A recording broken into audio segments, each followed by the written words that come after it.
Hey guys, and welcome back to my channel. In today's video I'm gonna be talking about some taboo topics and just give my opinion on certain things, the things that nobody talks about. So yeah, let's get into the real stuff. So in this video I will just give my personal opinion on things.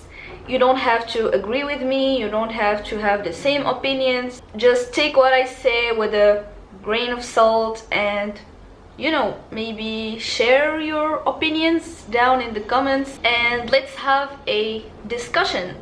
So grab a cup of tea, some snacks, and sit back, relax. We're gonna talk about some juicy stuff. So the first thing I want to talk about is beauty standards and the pressure that society puts on women. So women in today's society are expected to be a certain way, to look a certain way, to act a certain way. And that pressure and all of those expectations may cause women to feel insecure, to feel not good enough. Society expects women to, for example, always look good and always look, presentable, to always look great, to be skinny, to have curves, be perfectly shaved, to put makeup on all the time, and to be this pure creature that doesn't do anything bad, that always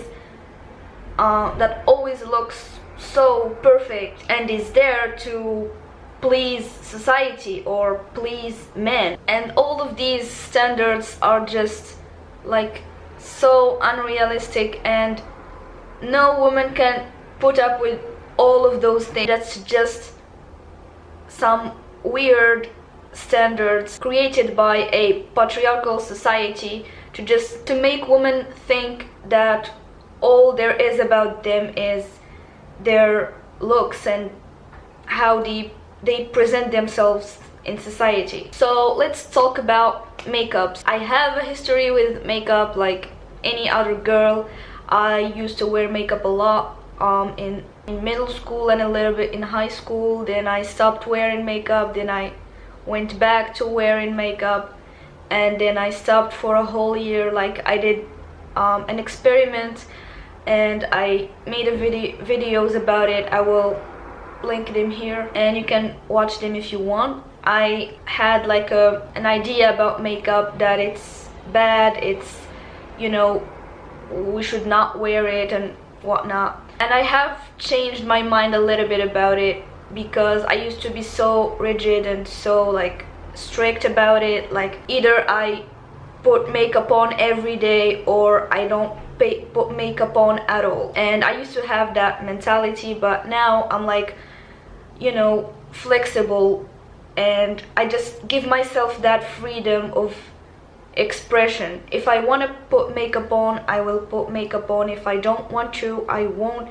I don't let society tell me what to do, if you know what I mean, because in the past I used to wear makeup to look presentable to people and because I was insecure of what I look like. But now that I grow a lot, I learned so many things, and I learned to accept myself and love myself and be unapologetically myself. So now it's the same thing for me if I like go out with no makeup on or if I go out with a full face of makeup on.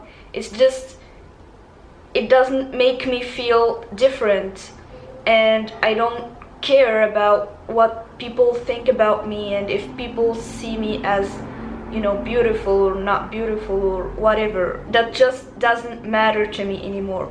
Now if I want to like change it up a little bit, if I feel like wearing makeup and be a little bit creative with it, and wear an outfit that represents my personality or something, I will do it. And if I want to go out like wearing whatever, like sweats or a hoodie and no makeup on, I will do that too. And there's no difference between the two in terms of how I feel, because I will feel confident in both situations. So that's really, really important. If you just like think about it and know and just question everything, question why you do this and why you do that, and don't let society tell you what to do, what to wear, and how to represent yourself. So the next thing we're gonna talk about is women empowerment.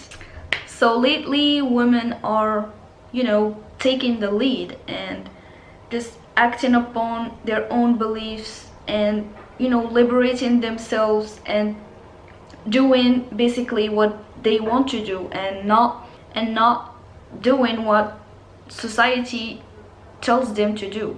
And I think that by challenging those beliefs and those expectations, we can work together to not submit to those expectations. So now some women are choosing to, not wear what they are expected to wear.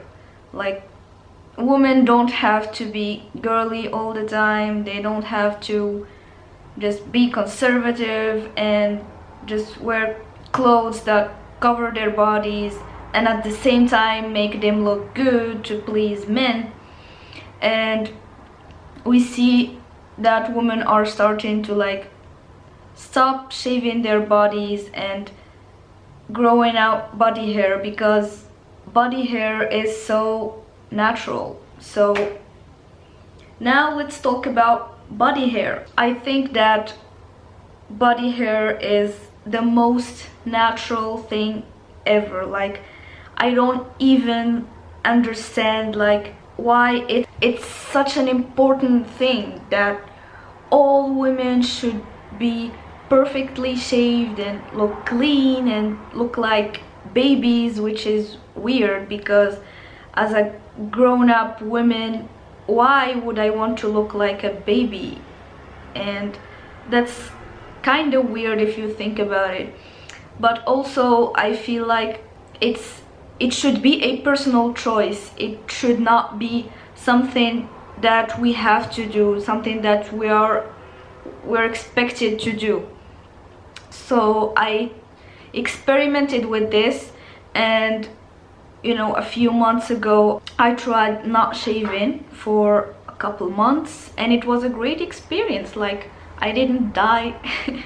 And yeah, it was a little bit hard in the beginning, because how people view you, and people see you as like weird or whatever, and it's perceived as you're not clean or you're not like taking care of yourself, which is totally wrong, because having body hair does not mean that you are not clean or you are not taking care of yourself. It's just hair. It's just like your hair.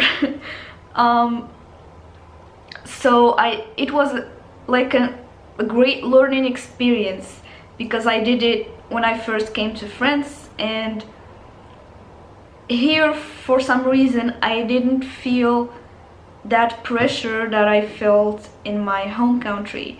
I didn't feel like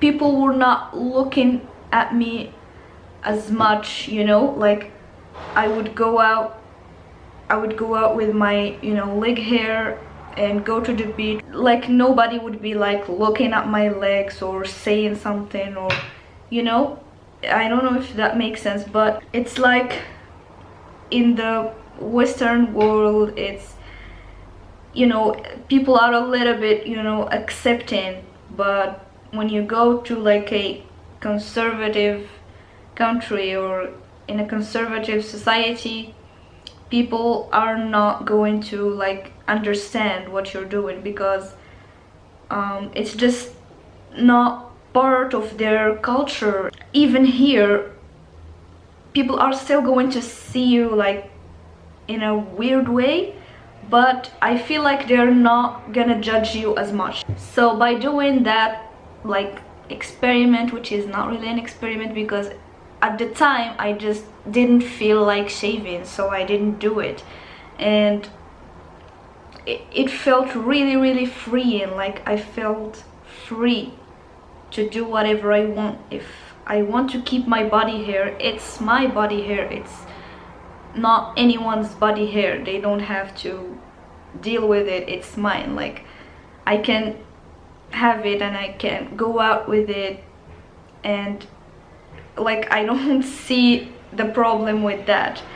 I don't know why some people see it as something weird or gross or whatever, but if you think that it's gross or it's weird, just think about it. Like, it's just so natural. When we grow from little kids to women, we grow hair, and that means that we're not kids anymore, we are women. That's something that distinguishes us from a little girl, basically. So yeah, now I like I said, I'm not like rigid anymore, so I don't see things as this is right and this is wrong. There's just that we have choices. We can choose if we want to shave, if we don't want to shave, and both are valid, both are okay, both should be acceptable by society and by everyone. Now I'm like, I do as I feel. If I want to shave, I shave, and not to please society or to not be judged by society, but because I want to. And if I don't want to shave, I just won't shave, and that's it. Now let's talk about wearing bras. So this is something that I started thinking about probably 6 years ago. I just was doing some researches, and I found out that bras are not healthy for us. They are not healthy, and they are not natural for our bodies. The idea that you have to wear bras is just made up by society. So I experimented again with no bra, and it was great, it was amazing, and it's freeing, and it feels good. Like, just if you've never tried it, just try it. I guarantee you it's great. There's nothing to be ashamed of. And now I do wear sports bras, but I don't wear like the regular bras. So that's something to think about. Just don't feel pressure to do something that you are not comfortable doing. Now let's talk about sexuality. Just owning your sexuality and being proud of it, and accepting other people's sexuality is something really, really important. Homophobia is not cool, it's not great.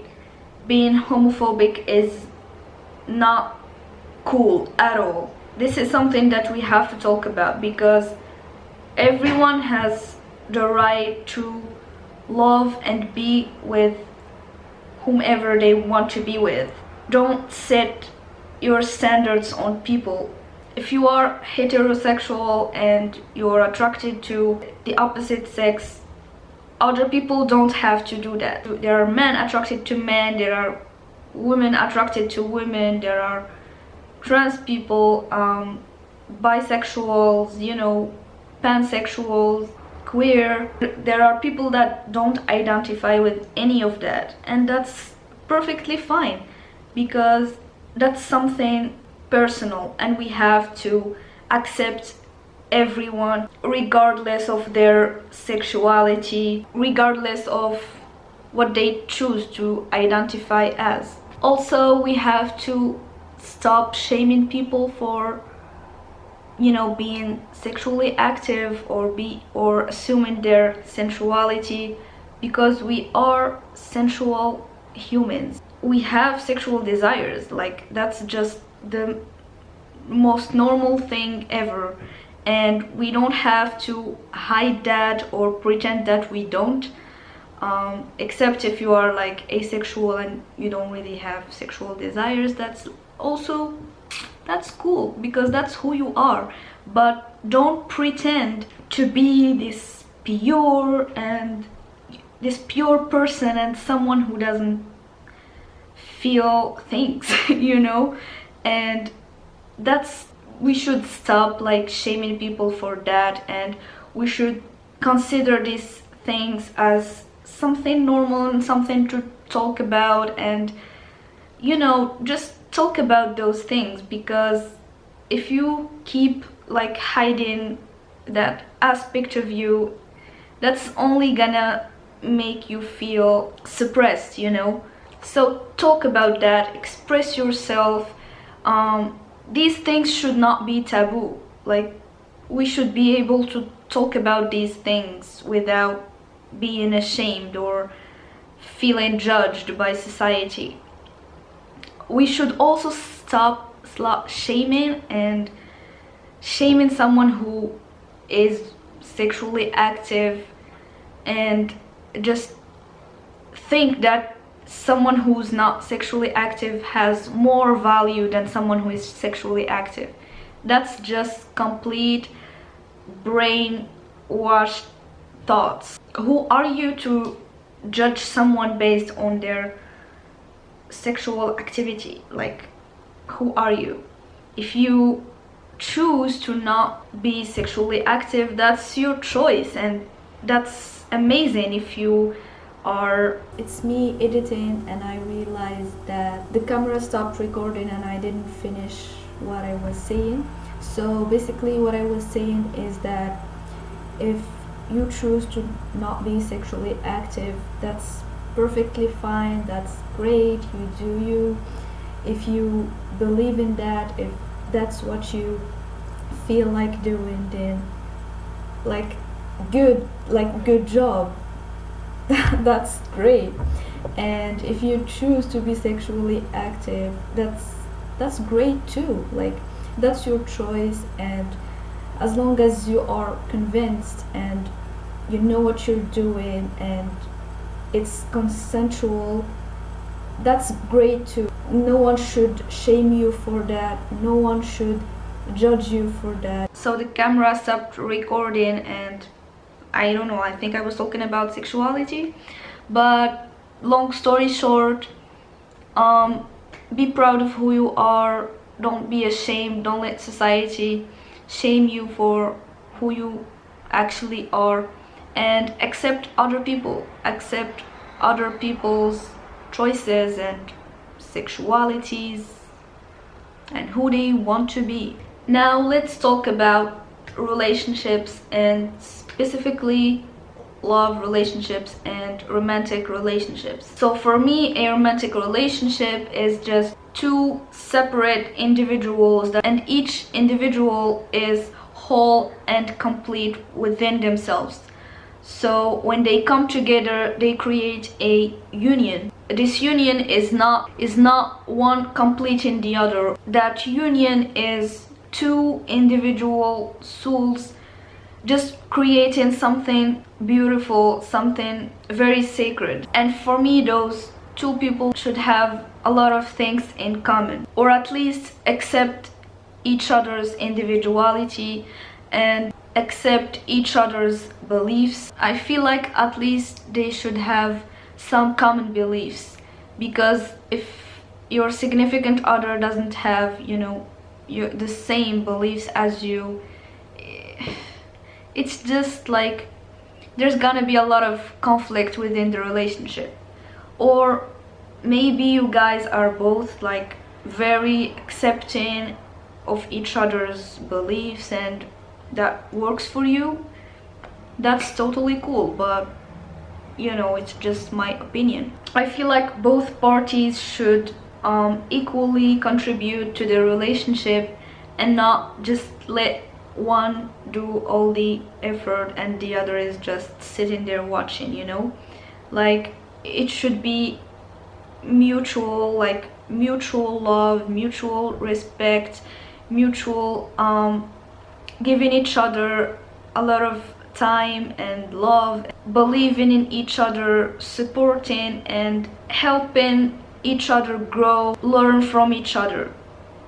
Because if you're in a relationship and you're not like growing, or you're not learning anything, or you're just staying stagnant, I feel like that's not a healthy relationship to be in. Also, being in a relationship, you have to also focus on yourself, not just give everything you have to the relationship and then forget about your own individuality, because you, at the end of the day, you are a separate person, and that relationship should not define who you are. Because if that relationship no longer exists, you should still be you should come back to yourself, to who you really are, and that is something that you will have forever. And a relationship is not necessarily going to last forever, so don't base your self-worth or your happiness on a relationship or on a person, basically. And the last thing I want to talk about is freedom. To be free and to be who you really are, to be unapologetically yourself, to love yourself before you expect anyone to love you, before you expect society to respect you. You should first respect yourself and be proud of who you are. We should stop judging people for who they are, for what they choose to do with their lives. It's none of our business what anyone does with their lives. It's their own lives. It's just, you know, it sounds logical, but we can see in today's society that we are judged for whatever we do. There's this pressure put on us by a lot of people in our lives. Like, I feel like if everybody does what they really want to do, just not hurt others and not cause harm in this world, that's literally the best thing ever. Why would anyone judge you if you are not doing anything harmful to anyone? So be accepting of everyone, regardless of their sexuality, religion, beliefs, race. Just give love to everybody, because at the end of the day, we are all one and we are all part of this beautiful universe. What separates us is just our egos and feeling like we are separate from everyone else. We are all literally just one whole spirit. So yeah, thank you guys so much for watching, and thank you so much for being here. And if you like this video, give it a thumbs up and subscribe to my channel for more videos. See you guys in my next video. Bye.